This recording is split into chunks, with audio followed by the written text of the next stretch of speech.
Career gap వాళ్ళు Salesforce నేర్చుకోవచ్చా? Yes, career gap వాళ్ళు సేల్స్ ఫోర్స్ నేర్చుకోవచ్చా, నేర్చుకుంటే జాబ్ వస్తుంది. జనరల్గా ఏంటంటే కెరీర్ గ్యాప్ కాదు, ఫ్రెషర్స్ కూడా సేల్స్ ఫోర్స్ నేర్చుకోవచ్చు. సేల్స్ ఫోర్స్ సంబంధించి ప్రెజెంట్ డిఫరెంట్ జాబ్ రోల్స్ ఉన్నాయి. ఫంక్షనల్ రోల్స్ అని, టెక్నికల్ రోల్స్ అని, క్లౌడ్ స్పెసిఫిక్ రోల్స్ అని, డేటా అనలిటిక్స్ రోల్స్ అని, సపోర్ట్ ఆపరేషన్ రోల్స్ అని, లీడర్షిప్ రోల్స్ అని, అండ్ ఫ్రెషర్స్ కూడా బెస్ట్ రోల్స్ ఉన్నాయి. Like Salesforce administrator, junior Salesforce developer, QA tester, support analysis, business analyst.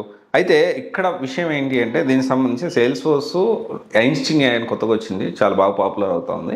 And definitely దానికి కూడా huge demand అనేది ఉంది. అయితే ఇప్పుడున్న ప్రజెంట్ సిచ్యువేషన్లో సేల్స్ ఫోర్స్ కెరీర్ గ్యాప్ వాళ్ళు నేర్చుకొని జాబ్ తెచ్చుకోవచ్చు. ప్రజెంట్ అయితే ఒక ప్రాపర్ స్ట్రక్చర్డ్ వేలో వెళ్ళాలి. అయితే ఇక్కడ ఏంటి అంటే బీటెక్ ఫ్రెషరా, డిగ్రీ ఫ్రెషరా, లేకపోతే ఎంత కెరీర్ గ్యాప్ ఉంది, నాన్ ఐటీ నుంచి అటు షిఫ్ట్ అవ్వాలనుకుంటున్నారా, లేకపోతే గవర్నమెంట్ జాబ్స్ అదర్ రీజన్స్ వల్ల మీకు కెరీర్ గ్యాప్ వచ్చిందా? సో రకరకాల రీజన్స్ వల్ల ఏ రీజన్ వల్ల వచ్చింది, మీ సేల్స్ ఫోర్స్ నేర్చుకోవచ్చా, ఇవన్నీ మీరు ఒకసారి క్రాస్ వెరిఫై చేసుకొని డెసిషన్ తీసుకోవాలి. Yes, of course most of the companies, MNC companies, service based companies, so product based companies also. So product based companies కంటే కూడా ఈ ఎక్కువ సర్వీస్ బేస్డ్ కంపెనీస్లో సేల్స్ ఫోర్స్ అనేది వాడుతూ ఉంటారు.